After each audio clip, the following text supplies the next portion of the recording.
This is Stuntman, written by myself.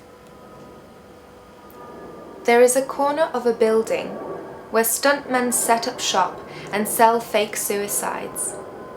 They know to leap into the noiseless jungle far above the streets and tumble like ragdolls without so much as a scratch. They melt into the sewage before anyone can notice their acrobatic mischief, and everyone is too frantic about the calamity to realize the body is gone. Several pools of crowds form, and every participant thinks the body is located at the feet of another throng, too dense to press through to.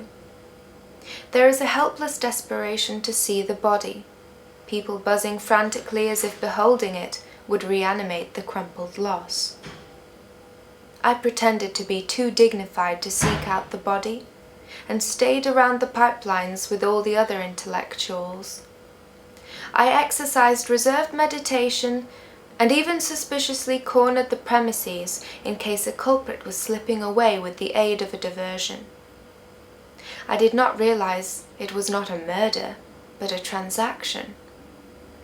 With all my apprehensions, I could not help gulping and reaching for my throat in a renewed appreciation for my dear life.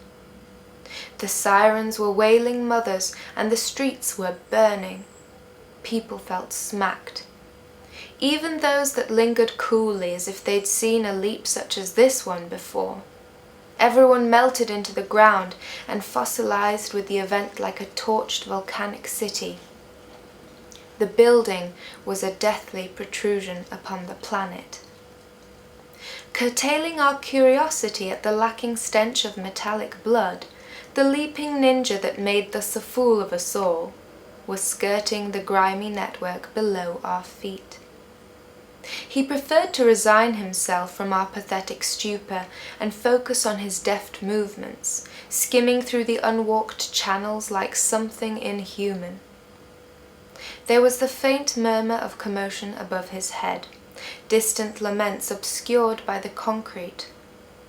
But he focused on the never-ending obstacles ahead, the cracks and pipes that in obstructing his path allowed him to fly.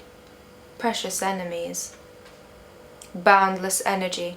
Nothing could put a lid on his ferocity, the eloquence of his flight. And yet he had energy to spare, on some muffled whim, to have the desire to cry. Suppressing this debilitating urge, he spun himself with ever-increasing vigor. Nobody realizes what he is capable of. No one stands in awe of him. Indeed, he is necessarily invisible. His agility feeds on the tragedy of his exclusion, and so he renounces all human incentive, driven only by the ancient insistence that once drew deep roars out of the illiterate depths of our ancestors. That was when it struck me that a great hoax, a great injustice had been committed. I mused and inspected, determined to be the exception of the mockery.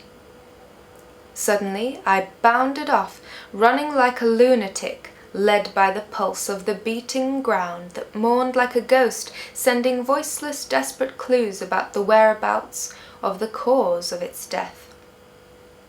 I grinned, as much as one can grin under the circumstances, as I was gaining on him. Beneath me he struggled to escape my determined chase.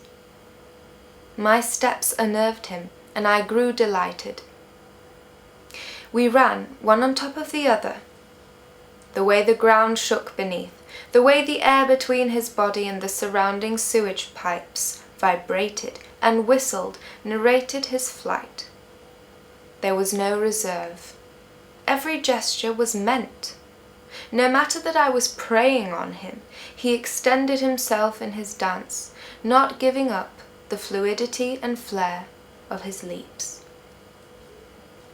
I began to fall in love with the person running beneath me.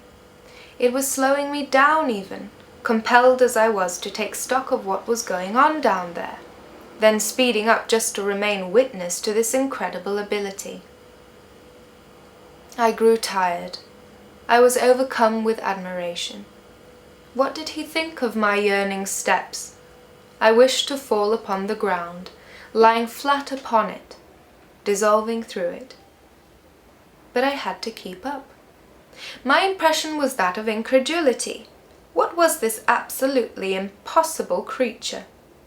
I hoped my steps would turn meek and implore him to slow down and greet me. But he only sped up, infuriated. I almost bumped into a fire hydrant. I had run through several puddles in which swam the specimens of urban life, and which now tried to adapt to their relocation upon my trouser leg. I sucked in my stomach and risked a sideways spring between two unacquainted pedestrians trying to overtake each other.